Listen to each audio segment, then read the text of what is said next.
ترجمانی ہے وہ کر رہا ہوں ابھی آپ کے سامنے، ترجمہ نہیں کر رہا، میں آپ کو اپنے دل کی ترجمانی کر رہا ہوں۔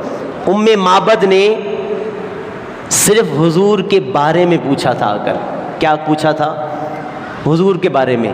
میں سادہ لفظوں میں کہوں، ام معبد کے گھر بھی رات اسی دن محفل میلاد سج گئی تھی، محفل میلاد سج گئی وہاں بھی۔ ام معبد سے ابو معبد نے جو ان کے شوہر ہیں انہوں نے پوچھا، کہا کہ بھئی کون آیا تھا ہمارے گھر؟ کہا مبارک آیا تھا۔ ابو معبد نے کہا اے ام معبد ذرا مجھے بھی تو بتاؤ وہ مبارک دکھتا کیسا تھا، مجھے بھی تو بتاؤ کہ وہ مبارک کیسا تھا، مبارک کیسا تھا۔ اللہ اکبر، سنو مبارک کیسا تھا، اب سنو مبارک کیسا تھا۔ یہ خوبصورت الفاظ احادیث کی کتب کے اندر، یہ سیرت کی کتابوں کے اندر جو ملتے ہیں۔ اللہ اکبر۔ فقالت ام معبد نے کہا، ام معبد نے کہا رأیت رجلا ظاہر الوضاعت حسن الخلق ملیح الوجہ، میں نے ایک ایسا مرد دیکھا جس کا حسن نمایاں تھا، جس کی ساخت بڑی خوبصورت اور چہرہ بڑا ملیح تھا۔ اللہ اکبر۔ پھر کہنے لگی قسیم وسیم، بڑا حسین، خوبرو، بڑا خوبرو۔ فرمایا کہ وفی صوتہ سہل، اس کی آواز گونجدار تھی۔ احول احول اکحل، کہا سیاہ چشم، سرمگی آنکھیں۔ اسج اقرن، دونوں ابرو باریک اور ملے ہوئے۔ فی عنقہ سطح، گردن چمکدار تھی۔ وفی لحیتہ کثافۃ، ریش مبارک گھنی تھی۔ اذا صمت فعلیہ الوقار، جب وہ خاموش ہوتے تھے تو وقار ہوتے تھے، پروقار ہوتے تھے۔ جب وہ خاموش ہوتے تھے تو پروقار ہوتے تھے۔ اذا تکلم سما وعلاہ البہاء، کہا جب گفتگو فرماتے تھے تو چہرہ انور پر انوار اور با رونق ہو جاتا تھا، چہرہ چمکتا تھا جب گفتگو کرتے تھے۔ فرمایا حلو المنطقی، ان کی گفتگو بڑی میٹھی تھی، شیریں گفتار والے تھے۔ فرمایا کأن منطقہ خرزات نظم حتی یتحدرن، کہا کہ گفتگو گویا ایسی تھی کہ موتیوں کی لڑی ہے جس سے موتی جڑ رہے ہوتے ہیں، گفتگو ایسی تھی۔ اگلا جملہ سنیں، اللہ اکبر۔ یہ جو جملہ ہے نا، اس جملے پر کمال کر دیا۔ ام معبد نے خوبصورت جملہ کہا ابہ الناس وَأَجْمَلُهُمْ مِنْ بَعِيدٍ وَأَحْلَاهُمْ وَأَحْسَنُهُمْ مِنْ قَرِيبٍ، کہا دور سے دیکھنے پر سب سے زیادہ باروب اور جمیل خوبصورت نظر آتے تھے۔ فرمایا اور جب قریب سے دیکھا اور قریب سے سب سے زیادہ شیرین اور حسین دکھائی دیتے تھے۔ اللہ اکبر۔ جب دور سے دیکھا تو بڑے خوبصورت تھے، جب قریب آئے تو اور بھی خوبصورت لگے۔ کہا ربعۃ، قد میانہ تھا، قد میانہ تھا۔ لا تشنوہ عین من طول، نہ اتنا طویل کہ آنکھوں کو برا لگے۔ ولا تقتحمہ عین من قصر، کہا نہ اتنا پست کہ آنکھیں حقیر سمجھنے لگے، نہ بہت زیادہ لمبے نہ بہت زیادہ چھوٹے۔ فرمایا اتنے خوبصورت۔ اور پھر اگلا جملہ سنیں، لہو رفقاء یحفون بہ، ان کے ایسے ساتھی تھے جو ان کے گرد حلقہ بنائے ہوئے تھے۔ اور پھر اس کے بعد اللہ اکبر یہ باتیں ہوتی رہیں، گویا کہ محفل میلاد ام معبد کے گھر سجتی رہی۔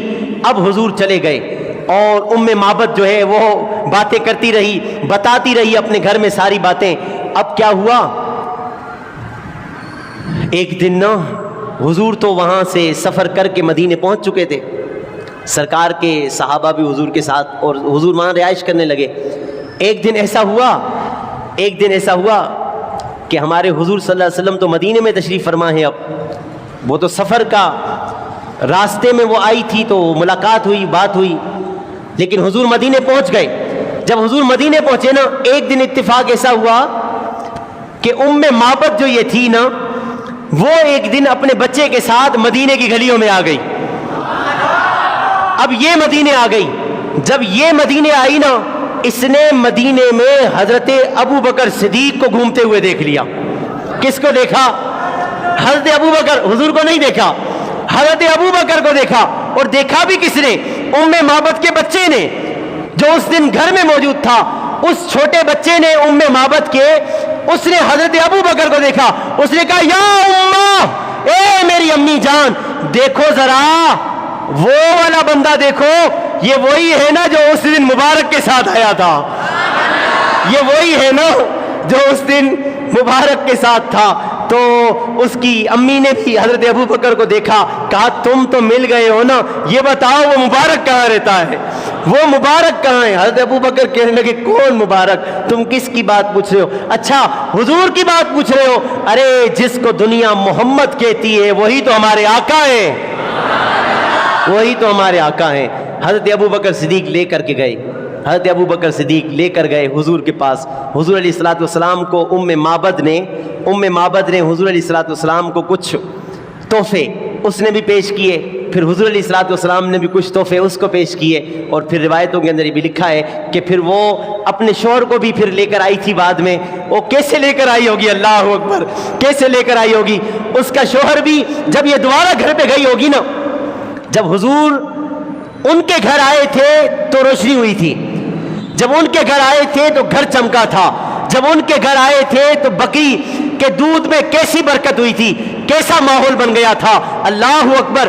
جب پھر حضور کو دیکھ کر یہ آئے ہوں گے تو ابو معبد نے پھر پوچھا ہوگا نا آج یہ نور کیسا نظر آ رہا ہے, تو وہ کیسے مچل مچل کے خوشی سے وہ بچہ بھی بتاتا ہوگا, اس کی امی بھی بتاتی ہوگی کہ ابو تم جس کے بارے پوچھتے تھے نا, ہم تمہیں کہتے تھے نا کہ مبارک ہمارے گھر آیا تھا, آج ہم اس مبارک سے پھر مل کے آئے ہیں. ابو نے بھی تو پوچھا ہوگا بیٹا بتاؤ تو صحیح وہ مبارک دکھتا کیسا ہے, تمہیں ملاقات کہاں ہوئی, تم نے دوبارہ کہاں دیکھا؟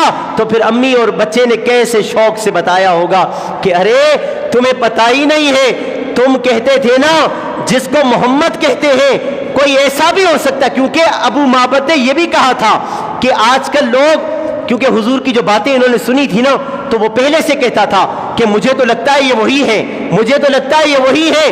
تو اس وقت اس نے جب پوچھا ہوگا تو اس کے بچے اور اس کی بیوی نے اسے بتایا ہوگا ہاں ہاں تم ٹھیک کہتے تھے, جس کو محمد کہتے ہیں وہی تو برکتوں والا ہے. جو ہمارے ہاں گھر میں آیا تھا, جو برکتوں والا آیا تھا, جو مبارک آیا تھا, وہی تو محمد ہے, وہی تو اللہ کا آخری نبی ہے. تو پھر یہ وہ ام معبد تھی جس نے نبی علیہ الصلوۃ والسلام کا جو حلیہ ہے وہ بڑی خوبصورت انداز میں بیان کیا ہے. چند الفاظ ابھی بھی میں نے چھوڑ دیے, ابھی بھی چند الفاظ میں نے چھوڑ دیے جو اس نے نبی علیہ الصلوۃ والسلام کے حسن و جمال کی باتیں کی ہیں. مل کر کے درود پاک پڑھ لیجیے. اللہم صلی علی سیدنا. سنا ہے آپ ہر عاشق کے گھر تشریف لاتے ہیں, سنا ہے آپ ہر عاشق کے گھر تشریف لاتے ہیں. میرے پڑھے گا میرے گھر میں بھی ہو جائے چراغا یا رسول اللہ, میرے گھر میں بھی ہو جائے چراغا یا رسول اللہ, تیرا میلاد میں کیوں نہ مناواں, تیرا میلاد میں کیوں نہ مناواں یا رسول اللہ, تیرا کام تیرے گیت گاواں یا رسول اللہ, تیرا کام تیرے گیت گاواں یا رسول اللہ, تیرا میلاد میں کیوں نہ مناواں یا رسول اللہ.